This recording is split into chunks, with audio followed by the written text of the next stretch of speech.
je voudrais vous parler d'un sujet qui est resté totalement caché par l'ensemble des médias français, alors qu'il est pourtant de la plus grande importance. C'est un sujet technique, c'est un sujet qui vient de l'Union européenne, et il s'agit de la publication annuelle du rapport de la Commission européenne sur les GOPE, grandes orientations des politiques économiques, et qui est fixée chaque année par la Commission européenne pour les États membres. Et il s'agit de la publication du rapport des GOPE pour la France. Ça veut dire que si un État durablement ne tient pas compte des grandes orientations des politiques économiques, eh bien il peut faire l'objet d'une amende qui lui est imposée par la Commission européenne. Et cette amende peut être de 0,1, 0,2 et même de 0,5% si on découvre des fraudes du produit intérieur brut de l'État concerné. Donc une amende de 0,1% de 2800 milliards d'euros, eh bien ça fait 2 milliards 800 millions. 2 milliards 800 millions d'euros. Je ne sais pas si vous voyez ce que je veux dire.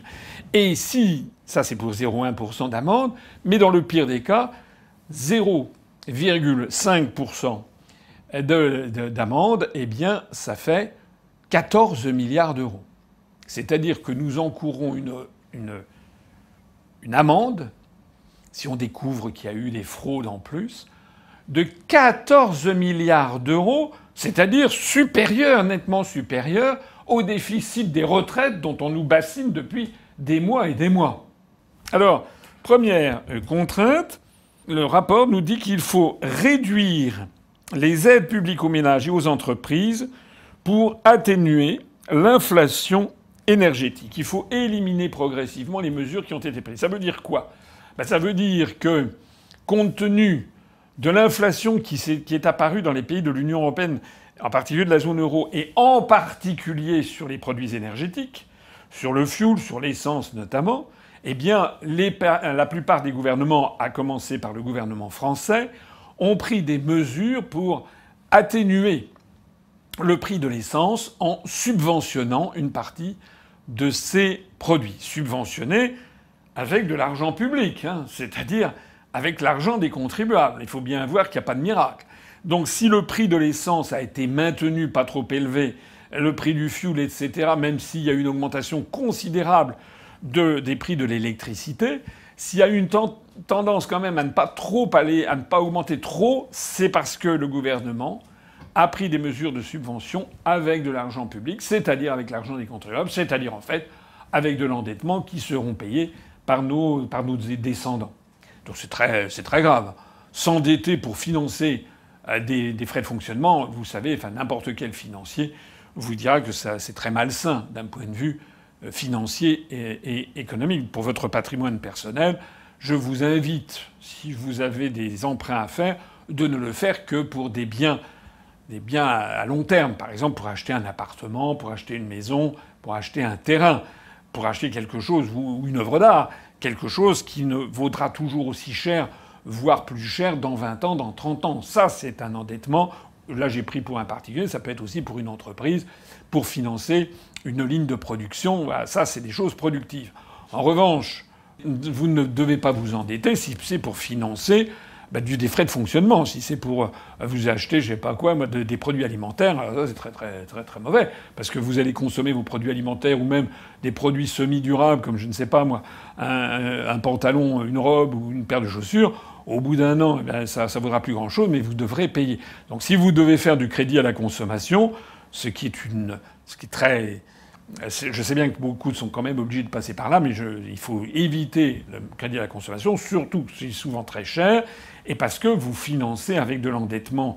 Vous endettez, il faut surtout pas s'endetter sur plusieurs années pour payer des frais de consommation sur 6 mois, parce que ça veut dire que progressivement vous serez dépassé par votre endettement.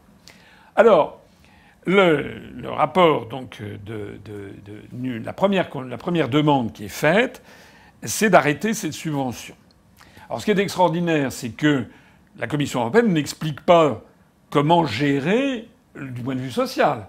C'est-à-dire que si le gouvernement arrête de subventionner les produits énergétiques et qu'ils continuent à monter ou qu'ils remontent parce qu'ils ont baissé, qu'ils remontent, la Commission européenne n'explique pas dans ce rapport des grandes orientations des politiques économiques comment le pays, le gouvernement va gérer la situation sociale.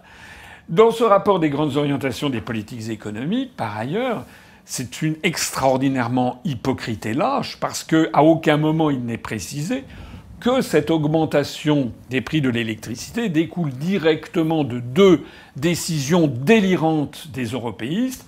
La première, c'est d'avoir assujetti le prix de l'électricité en France, qui est d'origine nucléaire, au prix des centrales à gaz allemandes, c'est-à-dire de faire dépendre le prix de l'électricité que nous allons vendre aux particuliers avec un mode de production qui n'est pas celui dont nous disposions. Donc c'est un premier scandale absolu. Enfin, ça fait belle lurette qu'un gouvernement digne de ce nom aurait dû envoyer balader ce prix européen de l'énergie. Ça, c'est le premier point. Je vous renvoie notamment à l'université d'automne que nous avions faite au mois de novembre, octobre-novembre dernier, et où plusieurs personnes avaient pris la parole, dont notamment Loïc Le Floch-Prigent, qui avait été intervenu de façon tout à fait judicieuse sur cette question. Donc ça, c'est le premier point. Le deuxième point, ce sont les conséquences des sanctions qui ont été prises dans le cadre européen, notamment contre la Russie au sujet de l'invasion de l'Ukraine, et qui ont pour conséquence de nous couper des hydrocarbures russes et de nous forcer à acheter des hydrocarbures à des prix beaucoup, beaucoup plus chers, soit du gaz de schiste que les Américains nous vendent 6 ou 7 fois le prix de revient, soit d'acheter des hydrocarbures russes mais ayant transité par la Turquie ou par l'Inde, et avec donc des pays qui prennent une marge supplémentaire. Ajoutons à ça aussi la destruction des gazoducs Nord Stream 1 et 2, à 99,9% de probabilité qui a été organisée, réalisée par les Américains et l'armée américaine, qui est un acte de guerre contre les pays européens de l'OTAN. En tout cas, la destruction de ces gazoducs a pour effet justement de renchérir les frais de l'énergie. Alors vous voyez bien que dans ce rapport des grandes orientations des politiques économiques, il n'en est pas question. On présente l'augmentation des prix de l'énergie comme si c'était une espèce de fatalité qui nous tombait dessus, sur laquelle nous n'avions eu nulle prise. Et il est surtout demandé au gouvernement de diminuer les subventions. Donc il faudra voir, mais normalement, dans les semaines qui viendront, on va nous expliquer qu'il faut réduire le soutien à ça, que ça coûte trop cher. Il y aura évidemment des gens qui passeront sur BFM TV, sur TF1, LCI pour expliquer que vraiment c'est beaucoup trop cher, ça creuse le déficit du budget de l'État. C'est vrai, mais personne ne vous expliquera que la meilleure façon de remédier à ça, ça serait d'arrêter les sanctions contre la Russie. Et personne ne vous dira qu'en fait, nous ne faisons qu'obéir aux grandes orientations des politiques économiques de la Commission européenne. Le point numéro 2 de ce document, c'est mettre l'accent sur les énergies renouvelables, en particulier l'éolien, également le solaire, géothermique et le biogaz, mais en particulier sur l'éolien. Donc, en fait, ces grandes orientations de politiques économiques, ce qui est extraordinaire dans ce passage, c'est deux choses. La première, c'est qu'elle parle du passage à l'éolien, elle accentue l'éolien, alors que c'est un secret de Polichinelle que la grande majorité des Français sont hostiles au saccage de notre patrimoine architectural, monumental, paysager et rural que nous avons en France. Il suffit pour les citadins qui ne sont pas beaucoup sortis du périphérique parisien ou bien qui ne sont pas sortis des quelques grandes métropoles comme Lyon, Marseille, Bordeaux, Toulouse, etc. Je leur suggère d'aller se balader dans les provinces et d'aller voir dans des départements complètement d'ores et déjà saccagés comme par exemple l'Aisne ou bien les Ardennes, donc dans le nord de la France, pour n'en prendre, mais aussi c'est un peu vrai dans le centre Bretagne, pas très loin de Rennes, et puis c'est aussi vrai ici ou là en Saône-et-Loire, enfin dans différents endroits de France, vous avez des endroits où vous avez des forêts d'éoliennes. Je rappelle que les éoliennes, les éoliennes les plus modernes, mesurent plus de 200 mètres de haut, c'est-à-dire les 2 tiers de la tour Eiffel. Je rappelle que c'est extraordinairement polluant. Il faut des terres rares que l'on achète en Chine. Il faut des dizaines et dizaines de tonnes pour mettre le socle et donc neutraliser à tout jamais un terrain agricole. Ces éoliennes brassent de l'air, ça fait un bruit, des vibrations qui sont intolérables pour le voisinage proche. Ça tue des centaines d'oiseaux, de rapaces, etc.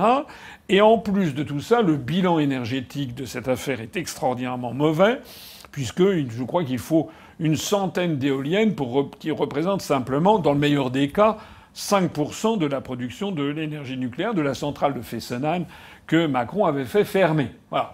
Et au total, donc, on saccage les paysages. Et on a un bilan énergétique très mauvais pour quelque chose dont on ne saura pas se débarrasser, puisqu'ensuite, lorsqu'on veut se débarrasser d'une éolienne, on est obligé d'enterrer les pales dans les terrains qui sont au pied de l'éolienne en question. Donc ça, c'est le premier point. La Commission européenne se fiche absolument comme d'une guigne que les Français soient très majoritairement contre l'éolien. Ça nous est imposé. D'ailleurs, c'est ce que suit le gouvernement, puisque actuellement, il y a quasiment, je crois, 10 éoliennes de 200 mètres de haut qui sont installées en France tous les jours. Vous vous rendez compte l'enfer sur Terre qu'on est en train de nous préparer, hein.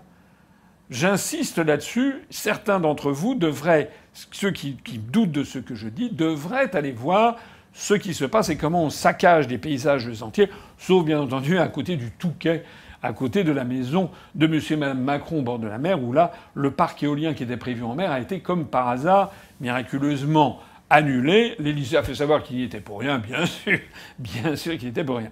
C'est vraiment se moquer du monde. Mais en même temps, comme dirait l'autre, dans ce rapport des grandes orientations des politiques économiques sur ces questions énergétiques, il n'y a pas un mot. Regardez l'extrait que vous avez sous les yeux. Il n'y a pas un mot du nucléaire. Alors que tous les experts savent que le nucléaire, pour l'instant du moins, est la solution. Même si je sais bien qu'il y a des déchets nucléaires, ça n'a pas échappé. Mais en tout cas, de toutes les énergies, c'est la plus efficace, c'est celle qui a le meilleur rendement et qui est la plus sûre et la meilleure marché. Donc en fait, que signifie cette absence ?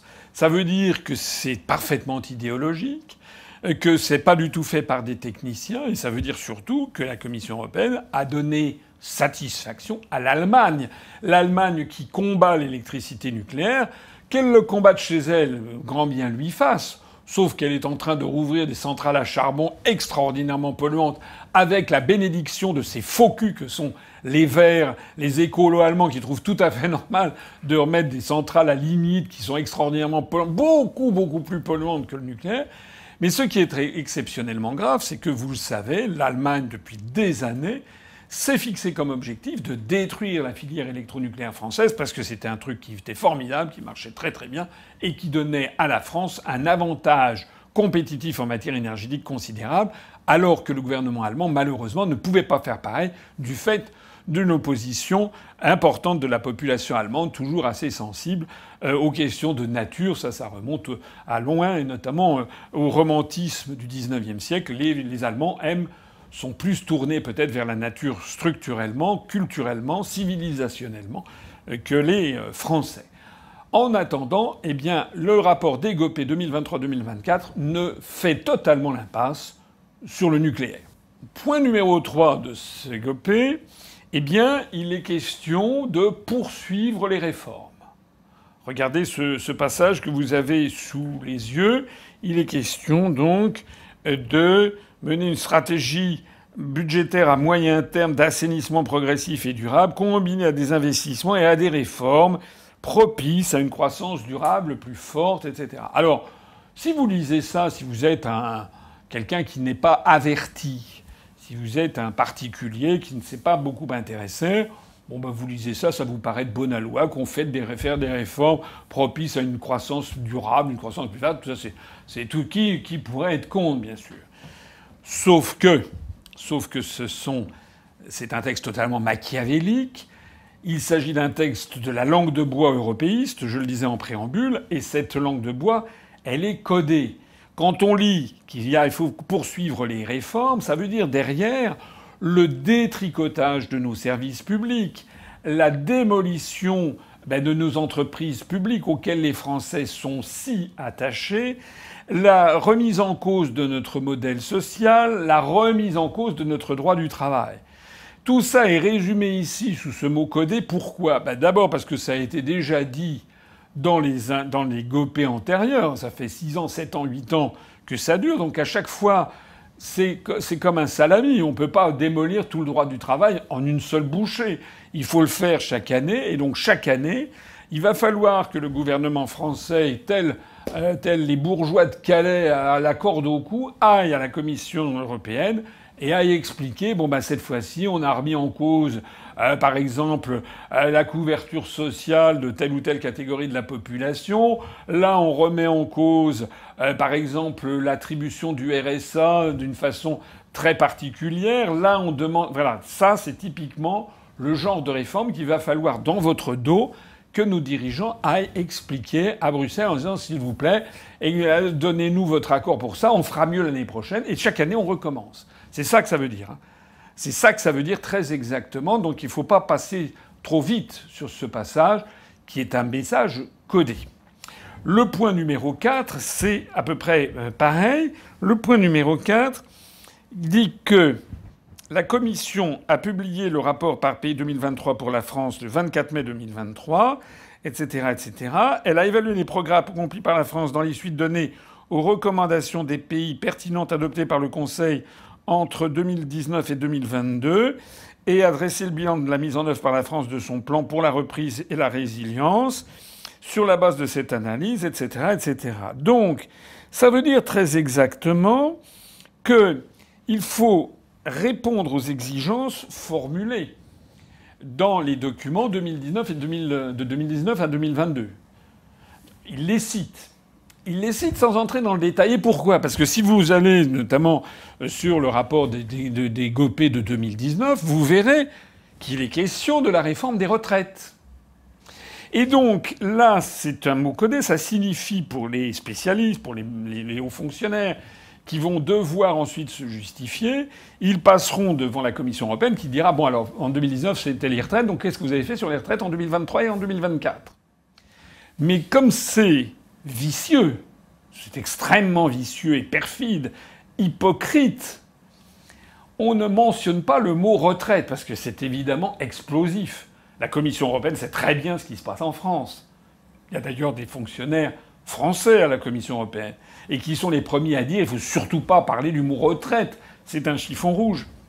Pourquoi c'est un chiffon rouge ? Parce que si les Français découvraient ce que j'explique depuis 16 ans et qui est caché, c'est pour ça qu'on ne me laisse pas parler dans les radios et les télévisions, si les Français, dans leur grande majorité, découvraient qu'en fait, nous sommes dirigés par une bande de gens qui ne sont ni français, ni élus par quiconque, qui sont des gens qui nous imposent une idéologie à la demande d'une oligarchie de milliardaires, les Français commenceraient à ruer dans les brancards. Il est donc très très important de faire croire aux Français qu'ils sont dirigés par les gens qu'ils élisent.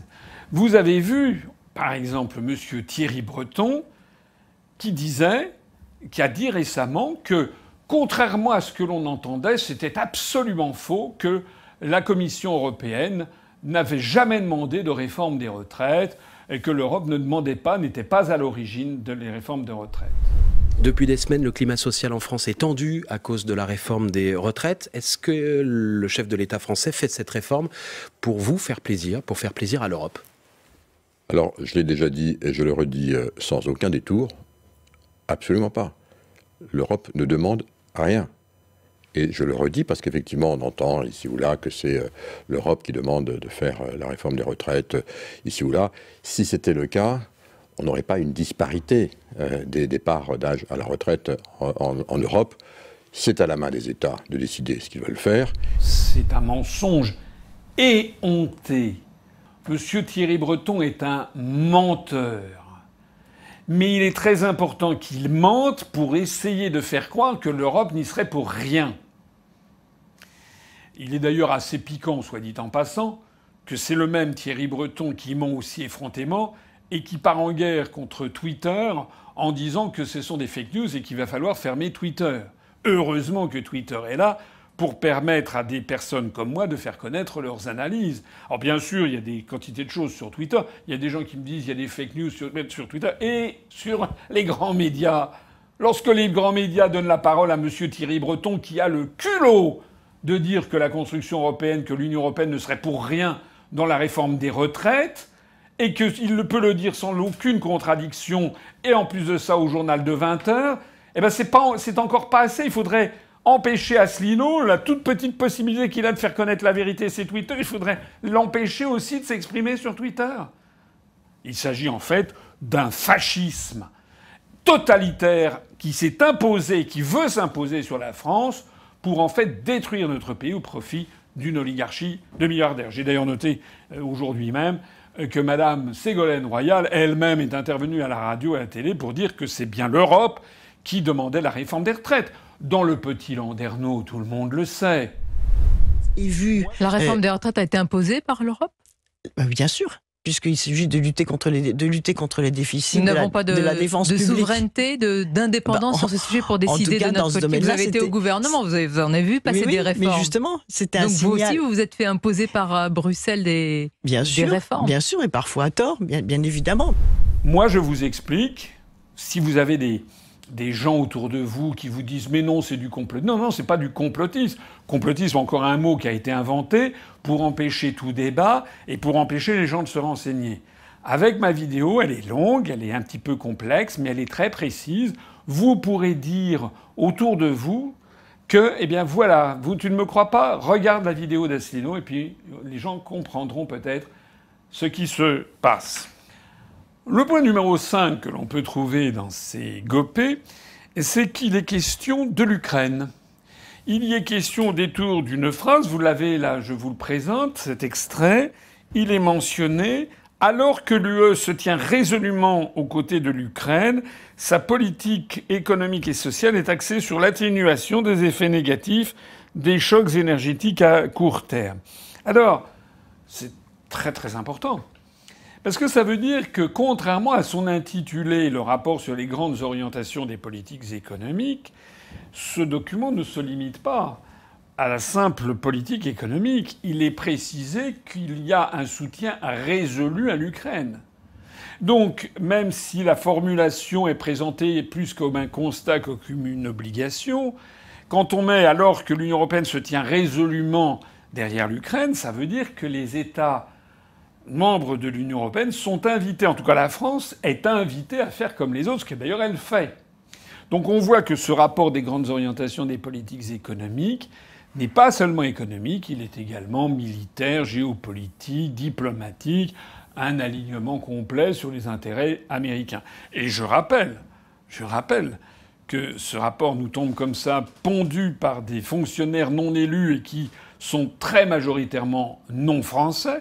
Je rappelle que le peuple français, à aucun moment, n'a été interrogé pour savoir ce qu'il voulait faire en Ukraine et vis-à-vis de la Russie, puisque M. Macron s'est assis sur l'article 38 de la Constitution qui pose le principe qu'il doit y avoir un débat avec un vote du Parlement qui autorise le gouvernement à poursuivre une présence militaire à l'étranger 4 mois après le début des opérations, ce qui est largement le cas.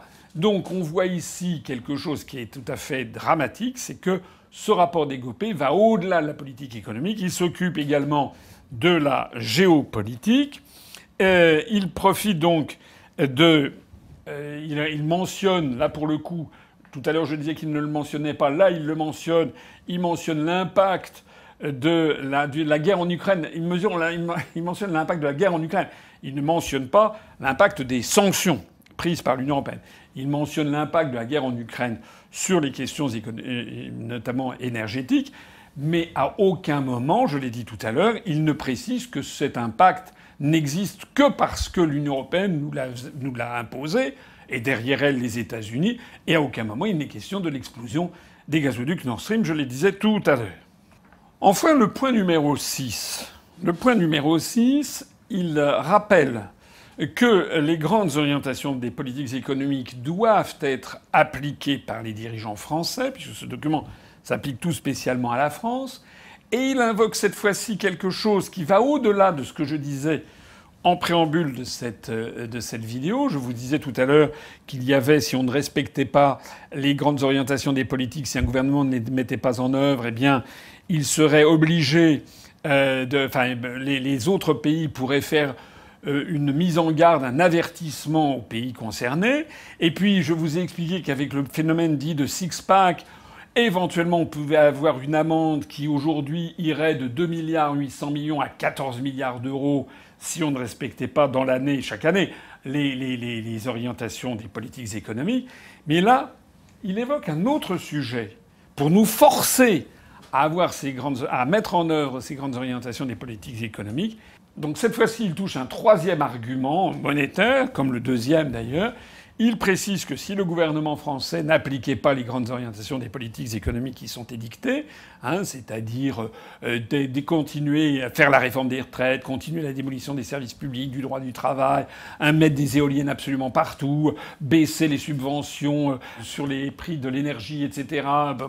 Voilà, si le gouvernement français, dans les mois qui viennent, ne fait pas ça, eh bien à ce moment-là, il ne pourra pas avoir de versement de ce fameux plan de relance européen qui s'appelle le FRR, l'abréviation française, qui est la facilité. Facilité, c'est un mot, c'est un anglicisme en fait. C'est facility, ça veut dire une ligne de crédit. Cette facilité pour la reprise et la résilience, et qui est censée redresser l'Union européenne après l'épisode du Covid. Je rappelle que cette FRR est de l'ordre de 750 milliards d'euros au niveau de l'Union européenne. Et je rappelle que c'est une énorme arnaque, puisque, certes, c'est fondé sur un endettement de la Commission européenne qui s'est endettée pour le compte des États membres, mais qui s'est endettée au prorata des contributions de chaque État membre au budget européen, des versements. Et donc, d'un côté, il y a les versements, et d'autre côté, il y a les plans qui sont prévus pour relancer l'opération. Et vous le savez, la France devrait recevoir, à condition de respecter ses GOPÉ, nous devrions recevoir 39 à 40 milliards d'euros. Alors le gouvernement français en fait des tonnes. Macron, Madame Borne, Monsieur Le Maire, entre deux romans porno, ils nous disent c'est extraordinaire, on va toucher 40 milliards d'euros, c'est en fait 39.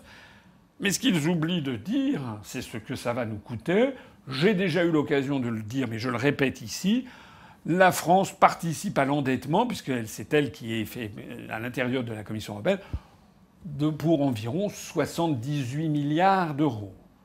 Ça veut donc dire que nous nous faisons plumer d'une quarantaine de milliards d'euros dans l'affaire.